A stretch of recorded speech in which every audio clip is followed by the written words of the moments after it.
Hello everyone, welcome back to another lecture on the course Python Fundamentals, Building Blocks for Aspiring Developers. So again, we'll continue with the first module, which is Introduction to Python, and we've reached day 3 of our agenda. Here we will talk about operators, arithmetic operators, comparison operators, logical operators, and some basic functions, print function and input function. So let's begin. So first is the operators. So operators are symbols to perform an operation on operands. It is exactly how you would do in mathematics. Like you add two numbers, so the operator or the symbol that you're using is the plus sign, and operands are the two numbers that you are adding. For example, if you look at the first example, 2 plus 3, plus is the operator that is going to add the two operands, which are 2 and 3. Okay, so these are just some terminologies. Now Python offers us a lot of basic arithmetic operations that are already there in Python. These are addition, we use a plus sign; subtraction, we use a minus sign; for multiplication, we use an asterisk sign; for division, we use a forward slash; for modulus, we use a percentage sign; for exponentiation, we use a double asterisk; and for floor division, we use a double forward slash. So we all know about the first four. Let's talk about the modulus. So modulus operator gives us the remainder of the division. On the right side, you can see in the third example, 10 modulus 3. So if you divide 10 by 3, then it gives you a value of 9 and 1 is the remainder. So this operation will give you an output of 1, that is the remainder of a division. Similarly, if you look at the operation underneath that one, 4 double asterisk 2, that says 4 raised to the power of 2. So it says 4 with the power of 2, that is 4 squared. So this gives us a value of 16. If I say 4 double asterisk 3, so that means 4 cubed. 4 raised to the power of 3, so that will be 4 multiplied by 4 multiplied by 4.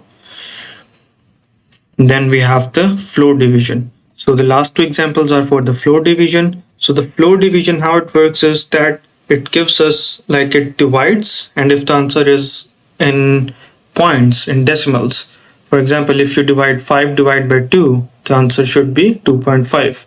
But when we use floor division, it rounds it to the lowest integer, not the highest, lowest integer every time. For example, if we say 5 divided by 2, the answer is 2.5. But if we use floor division, so it will give 2. It will round it to the lowest integer. It will not round 2.5 to 3. It will round 2.5 to 2. Similarly, if we look at the last example, 5 double slash 3, 5 divided by 3, according to floor division, the output is 2. Even though 5 divided by 3 is 1.67, is 2. It's 1.67. It will give us an output of the lower one. So now there are also some other operators. These are called conditional operators. So conditional operators are used to check two different values. They are used to compare two different values. So there's these 5-6 of them. First is the equal to operator. If we want to check that if two values are equal, it could be numbers, it could be strings or anything. If we want to check if both of them are equal or the same, we use double equal to. As in the first example, x double equal to y, it will check if x is equal to y, if the value of x is equals to the value of y. Then we have the second operator, not equal to, we use exclamation mark and equal to. For greater than and less than, we use the same mathematical symbols. And then we also can check greater than or equal to. It will check for two things. Either it is greater than or it is equal. It will check for both of these conditions. And similarly, less than and equal to is the opposite of the previous one. So for examples, if we have a look, we have three values. X is equals to 4, y has a value of 5, and z again has a value of 4. So for the first operator, we say we want to check if the value of x and y are the same. We simply use x equal y. It will give us false because x and y have different values. Then we say if we want to check x is not equal to y, we want to check if both of them are different. So it will say that is true. X and y have different values. This statement is true. So this is why it gives us an answer of 2. Similarly, the other two examples, we can check which number is greater. And for the last example, we can check if it is equal to or greater than. We say either x is greater than or equal to the value of c. It says it is, from both of the conditions, it will check which one is true. Either it is greater than or equal to. If either one of them is correct, it will say that okay, this statement is true. For example, x is 4, z is 4. We say x is greater than or equal to z. Yeah, that's correct, because x is either the same value or greater. But if we say x is less than 4, that it will say no, it's not correct. Or if we say x is greater than z, it is also not correct, because these are both the same values. And the final operator type we have are the logical operators. So these are basically used to check two different statements or two different comparisons. And there are three types of logical operators. These are AND, which means that both conditions are correct, OR, which means that either one of the condition is correct, and NOT is the opposite of equal to, like the equal to operator. We can also write it like this. So for the first example, we say we want to check if x is true and y is true. So let's say x has a value of true and y has a value of true, and we say like okay, both of them are true, and it says no, both of them are not true. Obviously we have to assign these values first, but we will go over these operators and have a look at them in our code. Now we have the print statement. We already discussed this one in the previous video because it was important that you understand this. Again, it's the same thing that we can print on the screen. We have to use a comma when we are using variables or different data types. We can even print more than one data type in the single print statement, but that has to be separated by a comma. And finally, for this lecture, we have the input statement. So why we use the input statement? We use it to get some value from the user. So the code is running, but it will perform something based on an input from the user. So that is why we use the input statement. The code will stop there where we have to get the input value. So you say, okay, here I have to get the input value. Code will keep on waiting until the user has entered the value. If the user takes 5 minutes, the code will wait for 5 minutes. If the user takes 2 minutes, the code will wait 2 minutes. This means that it will only move forward until the user has entered a value. And the default data type is the string. Now the syntax for this is that you store the input into a variable. So how you write an input? You say input, and in the parentheses you write the statement that you need for the input. And the value is stored in the variable called name. Now the variable name has the value whatever the user has entered, and we can then use that afterwards. Now if we want to ask the age of the user, we know that the default type is string, but we want the age to be an integer. We can then convert it to other data types. This follows the same concept as we discussed in the previous lecture, how to change different data types. So let's go ahead and start coding. So we will start with our previous code where we ended last time. So let's just remove everything. You can also create new files for each of them, but I'm just using the same file. So let's first start with arithmetic operations. So we can even type it like this. We can say 12 plus 4 and it will be there. We can also do print 12 plus 4. So it will solve this and give us an output. So if I do this, run the code, it gives 16. It adds this. Okay. Now let's have x is equals to 4, y is equals to 3, and let's add some print statements to perform different operations. So we say x plus y, then we say print x minus y, then we say print x multiplied by y. You see how I'm writing the asterisk in the case of multiplication. Then I say print x divide by y. I'm also adding a space in between like this and here, but you can also do it without a space like this. It won't be a problem. I'm just adding the space in between to make it more readable, and this space is fine according to the syntax. Then we can do an exponential. So we say x double asterisk y, so 4 raised to the power of 3. Then we say print, and this time what we want to do is we want to do the modulus x modulus 3, and finally the last one that we did was floor division. So we do x divided by y. So we have this 5-6 operations. Let's run the code. Control and F5. So you see the first one is the addition, this one, second one is the subtraction, third one is the multiplication. Now fourth one is a division. X divided by y is 1.33, and this one is the exponential. So we say x 4 raised to the power of y, which is 3, so it says 4 cube, which is 64. Then we have this modulus. So you see here, so what modulus does is that it removes this decimals, so it will always round this to the lower integer.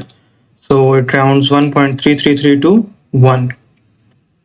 We can also check it with other values. So let's say 5 divided by 3, and let's just do this here, 5 divided by 3 too. So you can have a look, and we run the code again. So in this line, 5 divided by 3 gives us a value of 1.6667, and this line here, 5 modulus 3 gives a value of 2, which is the remainder of 5 divided by 3, and this value here is the floor division. So it just rounds this one to the lowest integer, which is 1. It does not round it up to 2. So this is how different arithmetic operations can be performed. So now let's just delete all of these and let's move to the conditional ones. So for the conditional ones, let's say we want to do print x equals y. We want to see if the value of x equals y. Let's say z equals 4, and we say print x equals z, and let's run. So it says this first condition is false, like x is not equal to y, so it says false. But this condition is correct because value of x is equals to the value of z, which is 4, so it says true. Similarly, we can also do this, check if x is not equal to y. Now what should it print?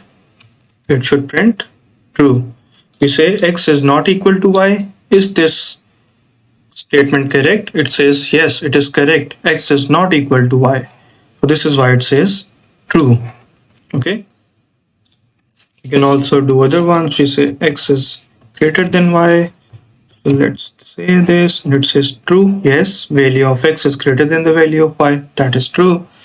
Now for this one, let's say x is greater than equal to z. So it says yes, x is greater than or equal to z. But if we remove this equal to sign and run the code, then it says false. X is not greater than z. These both are equal.